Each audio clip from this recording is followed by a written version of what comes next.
أعوذ بالله من الشيطان الرجيم. بسم الله الرحمن الرحيم.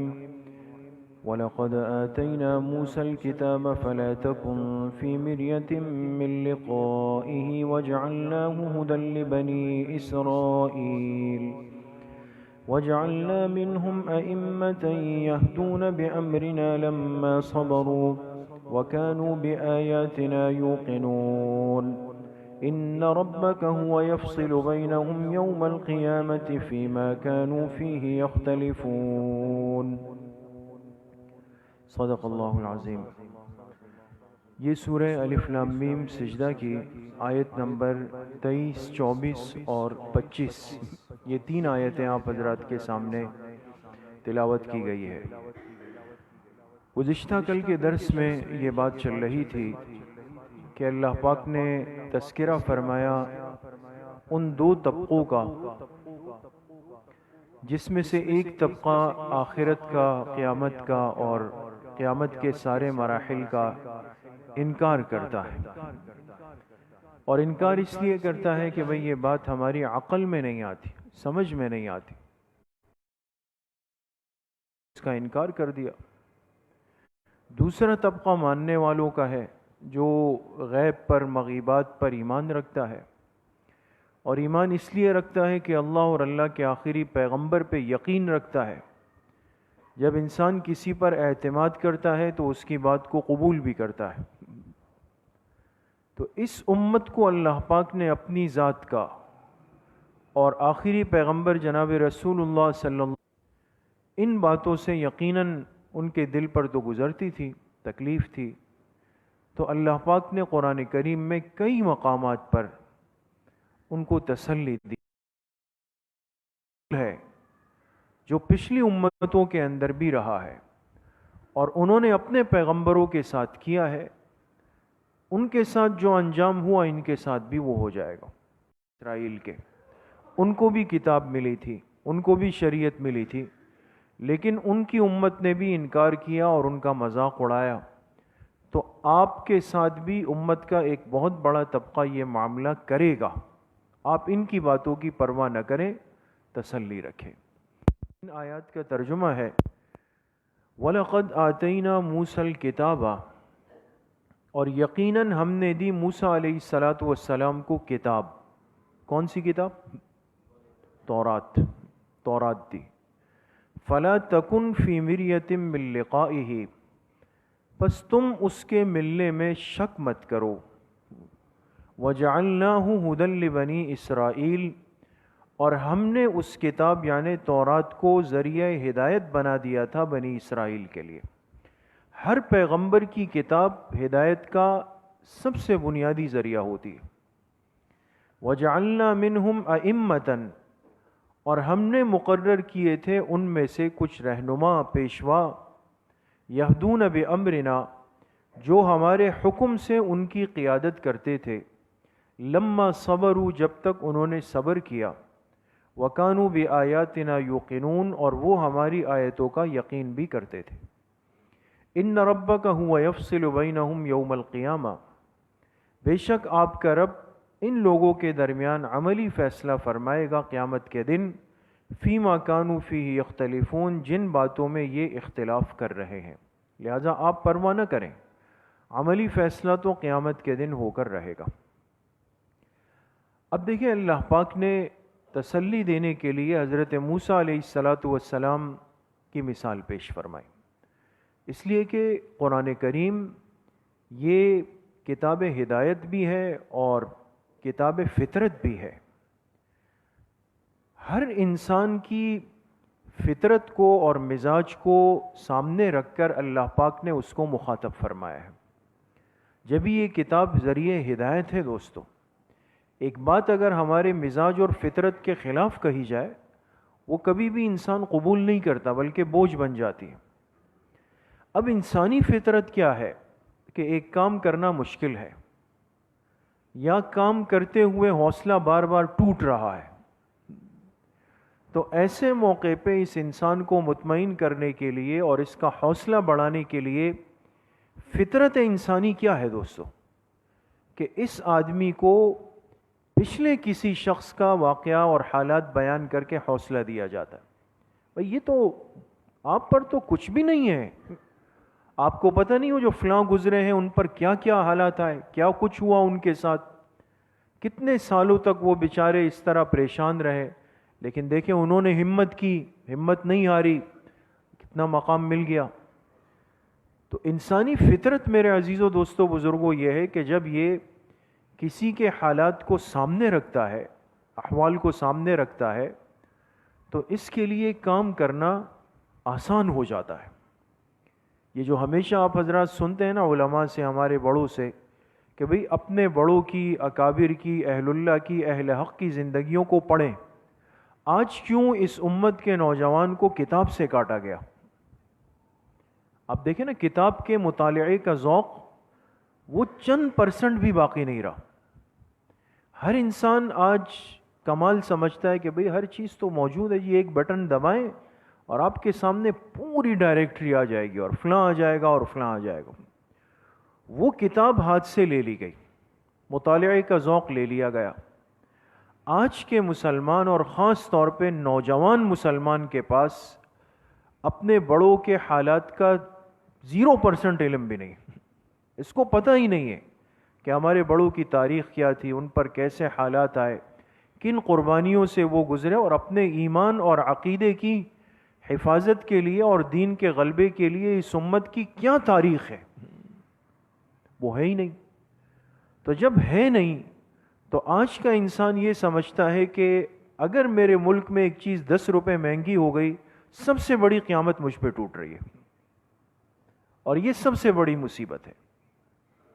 قربانی کا جذبہ ختم ہو گیا. اس لیے میرے عزیزوں دوستوں بزرگوں، جب انسان اپنے بڑوں کی زندگیوں سے جڑتا ہے، ان کے حالات سے واقفیت حاصل کرتا ہے، بہت سارے کام کرنا اور قربانی دینا اس کے لیے آسان ہو جاتا ہے. یہ قرآن سمجھا رہا ہے، قرآن سمجھا رہا ہے کہ آپ علیہ الصلاۃ والسلام اور آپ کے صحابہ کو تسلی دینے کے لیے پچھلے انبیاء کی مثال پیش کی، ان کے حالات کو سامنے رکھا کہ دیکھیں موسیٰ علیہ الصلاۃ والسلام کو بھی کتاب ملی تھی. کیا مطلب؟ جیسے آپ پر قرآن اتر رہا ہے، یہ بھی کتاب ہے، اور جیسے یہ آپ کی اس وحی کا، کتاب کا مذاق اڑاتے ہیں، انکار کرتے ہیں کہ بھئی یہ کیسے ہو سکتا ہے کہ ایک آدمی مر جائے، کھپ جائے، مٹی ہو جائے، ذرہ ذرہ ہو جائے، اور پھر وحی کہتی ہے کہ نہیں پھر زندہ ہوگا، مذاق اڑاتے. اسی طریقے سے موسیٰ علیہ السلام پر تورات اتری اور ان کی قوم بنی اسرائیل بھی ان کا مذاق اڑاتی تھی. فَلَا تَكُنْ فِي مِرْيَةٍ مِّن لِقَائِهِ، اس جملے پہ غور کرنا ہے دوست. فرمایا آپ شک مت کریں، یعنی یہ گمان بھی مت کریں کہ آپ پر بھی ایسے حالات نہیں آئیں گے. ایک مطلب اس جملے کا یہ ہے، جب آپ انبیاء کے اس سلسلے سے وابستہ ہیں، جڑے ہوئے ہیں، تو آپ بھی پورا تیار رہیں اس کے لیے. جس طرح کے حالات کا سامنا پچھلے انبیاء نے کیا ہے، آپ نے بھی اسی طرح کے حالات کو دیکھنا ہے، وہ آپ پہ بھی آئیں گے. حضرت عبداللہ ابن عباس رضی اللہ عنہما فرماتے ہیں فَلَا تَكُنْ فِي مِرْيَةٍ مِّن لِقَائِهِ. وہ ایک اور مطلب لیتے ہیں دوستو کہ حضور علیہ الصلاۃ والسلام کو اللہ پاک نے فرمایا کہ آپ موسیٰ علیہ الصلاۃ والسلام کی ملاقات کرنے میں کوئی شک اور شبہ مت رکھیں. کیا مطلب؟ دیکھیں حضور علیہ الصلاۃ والسلام کی ملاقات تمام انبیاء سے ہوئی ہے نا؟ کہاں ہوئی ہے؟ مسجد اقصی میں ہوئی، معراج کے سفر میں ہوئی. لیکن ایک اہم بات، تقریباً انبیاء سے حضور علیہ الصلاۃ والسلام کی ملاقات ایک مرتبہ ہے. چند انبیاء سے حضور علیہ الصلاۃ والسلام کی ملاقات 2 مرتبہ ہے. موسیٰ علیہ الصلاۃ والسلام سے اللہ کی ملاقات 3 مرتبہ ہے. نہیں سمجھے بات؟ جتنے انبیاء علیہم الصلاۃ والسلام ہیں، آپ جانتے ہیں جب آپ علیہ السلام کو معراج کروائی گئی اور مسجد حرام سے آپ کو براق پہ جبرائیل علیہ السلام لے گئے تو پہلی منزل آپ کی کیا تھی؟ مسجد اقصیٰ تھی، فلسطین لے گئے آپ کو۔ وہاں تمام انبیاء علیہم السلام صفوں میں بیٹھے ہوئے، نماز کا انتظار ہے، اور جیسے امام کا انتظار ہے، آپ تشریف لے گئے، جبرائیل علیہ السلام نے آپ کو آگے فرمایا، آپ نے امامت کے مصلی پہ کھڑے ہو کر 2 رکعت نماز پڑھائی، اسی لیے آپ کا لقب ہے امام الانبیاء ہے۔ اس موقع پر تمام انبیاء علیہم السلام موجود تھے، ٹھیک ہے، سب سے ملاقات ہو۔ اس کے بعد آپ علیہ السلام کی سواری تبدیل ہوئی، براق ہٹ گیا۔ اب حدیث پاک میں آتا ہے دوسری ایک سواری لائی گئی جس کو رف کہتے ہیں۔ کیا کہتے ہیں؟ رف کہتے ہیں۔ اب آپ رف پہ تشریف فرما ہوئے، اور پھر اب آسمانوں کا سفر شروع ہوا ہے اوپر کا، اور ایک ایک آسمان پہ جا کے دروازہ کھٹکھٹایا گیا، سوال ہوا کون ہے؟ جبرائیل علیہ السلام جواب دیتے۔ حدیث میں پوری تفصیل ہے اس کی، اور ایک ایک آسمان پر ایک ایک پیغمبر سے ملاقات ہو رہی ہے، سوائے دوسرے آسمان کے کہ وہاں 2 پیغمبر موجود تھے، حضرت عیسیٰ علیہ السلام اور حضرت یحییٰ علیہ السلام، وہاں 2 موجود تھے۔ باقی ہر آسمان پر ایک ایک پیغمبر، تو کل آسمان کتنے؟ 7۔ تو 7 آسمانوں میں صرف ایک پر 2 پیغمبروں سے ملاقات ہوئی، تو کل کتنے انبیاء سے ہو گئی؟ 8۔ اب دیکھیں دوستو، مسجد اقصیٰ میں تمام انبیاء سے ملاقات ہو گئی، ایک مرتبہ ہو گیا۔ آسمانوں میں پھر 8 انبیاء سے ملاقات ہو گئی، تو ان 8 انبیاء سے آپ کی ملاقات کتنی مرتبہ ہو گئی؟ 2 مرتبہ ہو گئی، ٹھیک ہے۔ لیکن موسیٰ علیہ السلام کی خصوصیت یہ کہ ان سے آپ کی ملاقات کتنی مرتبہ ہوئی؟ 3 مرتبہ ہوئی۔ 3 مرتبہ ایسے ہوئی کہ حدیث پاک میں آتا ہے، آپ علیہ السلام نے فرمایا، جب میرے زمینی معراج کا سفر شروع ہوا اور مجھے براق پہ لے جایا گیا، تو راستے میں مسجد اقصیٰ سے پہلے ایک سرخ رنگ کا ٹیلا آیا، سرخ رنگ کا ٹیلا آیا، اور وہاں پر حضرت جبرائیل علیہ السلام نے براق کو روک دیا۔ اس ٹیلے کے پاس ایک قبر بنی ہوئی تھی، اور اس قبر کو منکشف کیا گیا تو میں نے دیکھا کہ اس قبر میں کون تھے؟ حضرت موسیٰ علیہ السلام۔ موسیٰ علیہ السلام اپنی اس قبر میں تھے، لیکن آپ اپنی قبر میں نماز پڑھ رہے تھے، نماز پڑھ رہے تھے۔ تو آپ نے رؤیت تو کی ہے، یعنی موسیٰ علیہ السلام کو دیکھا آپ نے، باقاعدہ ایسے ملاقات نہیں ہوئی لیکن آپ نے دیکھا۔ تو موسیٰ علیہ السلام کی ایک رؤیت وہاں ہو گئی، ایک رؤیت مسجد اقصیٰ میں ہو گئی، ایک رؤیت چھٹے آسمان پہ ہو گئی، تو کتنی مرتبہ ہو گئی؟ 3 مرتبہ۔ یہ خصوصیت ہے حضرت موسیٰ علیہ السلام کی، اسی لیے اللہ پاک نے خاص طور پہ اس کا تذکرہ فرمایا کہ بھئی آپ اس بارے میں بالکل مطمئن رہیں کہ آپ کی ان سے ملاقات ہوئی ہے، اور بار بار آپ کی ان سے ملاقات ہوئی ہے۔ بات سمجھ گئے دوستو؟ تو اس آیت میں اللہ پاک نے آپ کو تسلی دی، مطمئن کیا کہ جس طرح حالات پچھلی امتوں پر آئے ہیں اور انہوں نے اپنے انبیاء کے ساتھ جو معاملہ کیا، جو سلوک کیا، چونکہ آپ کو بھی آسمانی کتاب دی گئی ہے، آپ کو بھی شریعت دی گئی، آپ کو بھی امت دی گئی، لہٰذا آپ پر بھی اسی طرح کے حالات آئیں گے، بلکہ اس سے زیادہ مشکل حالات آپ پر آ جائیں گے۔ اسی لیے آپ علیہ السلام نے فرمایا کہ سب سے زیادہ اس کائنات میں تکلیفیں انبیاء پر آتی ہیں، سب سے زیادہ، لیکن فرمایا ان میں پھر سب سے زیادہ کس کو آزمایا گیا؟ مجھ کو آزمایا گیا، آپ کی تکلیفیں سب سے زیادہ ہیں۔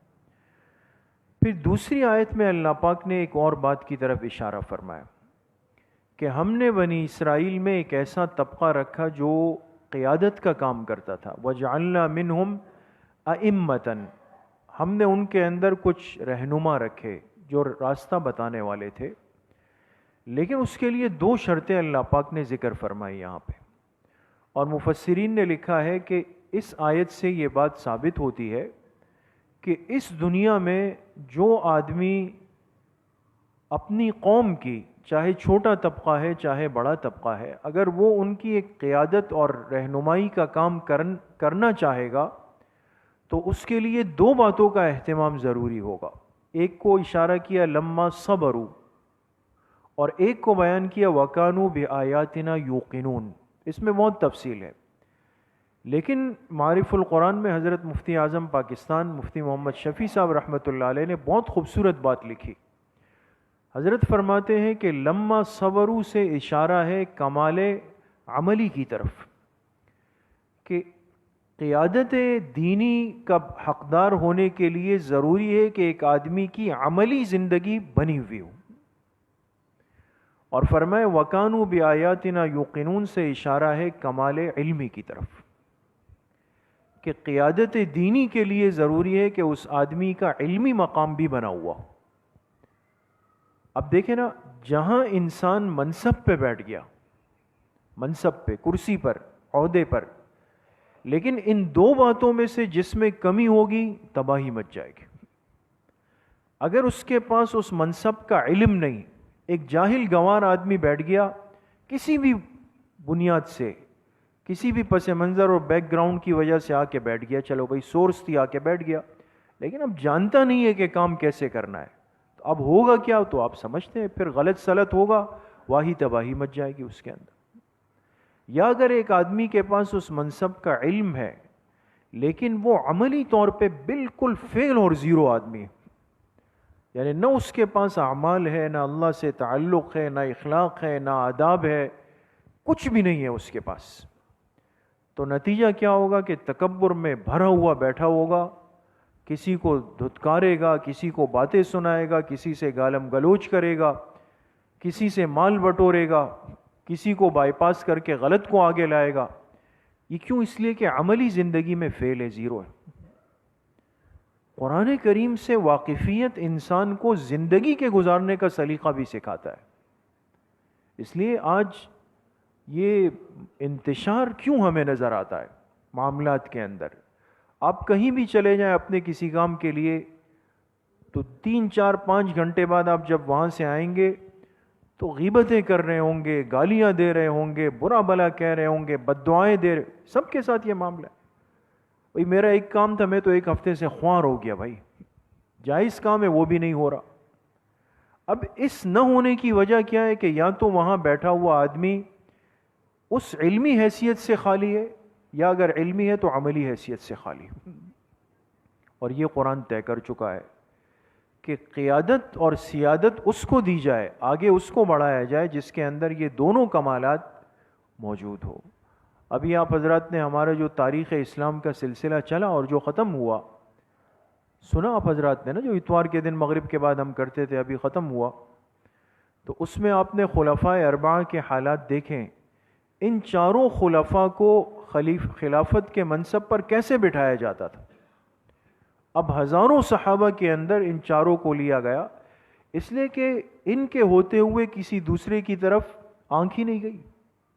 علم میں، عمل میں جامع تھے، تو حضرت ابوبکر کے ہوتے ہوئے کسی اور کا تصور نہیں تھا، پھر حضرت عمر کے ہوتے ہوئے کسی اور کا تصور نہیں تھا، حضرت عثمان کے ہوتے ہوئے کسی اور کا تصور نہیں تھا، پھر حضرت علی المرتضیٰ کے ہوتے ہوئے کسی اور کا تصور نہیں تھا، رضی اللہ عنہم اجمعین۔ تو اس لیے میرے عزیز و دوستو بزرگوں، انسان خود سے منصب کی طرف بھاگے نہیں، اور اگر کبھی یہ موقع آئے کہ کسی کو منصب پر رکھنا ہے، بٹھانا ہے، طے کرنا ہے، اس کے لیے قرآن نے سادہ اصول دے دیا کہ آپ اس کی علمی کوالیفیکیشن کو دیکھ لیں اور اس کے عملی کیریکٹر اور کردار کو دیکھ لیں۔ اگر یہ مناسب ہے تو جی بسم اللہ بٹھا دیں، نہیں ہے تو قرآن کریم کی روح سے یہ اس جگہ پر بٹھانے کے قابل نہیں۔ اللہ کریم مجھے بھی آپ سب کو صحیح عمل کی توفیق نصیب فرمائے۔ الحمدللہ رب العالمین، والصلاة والسلام علی سیدنا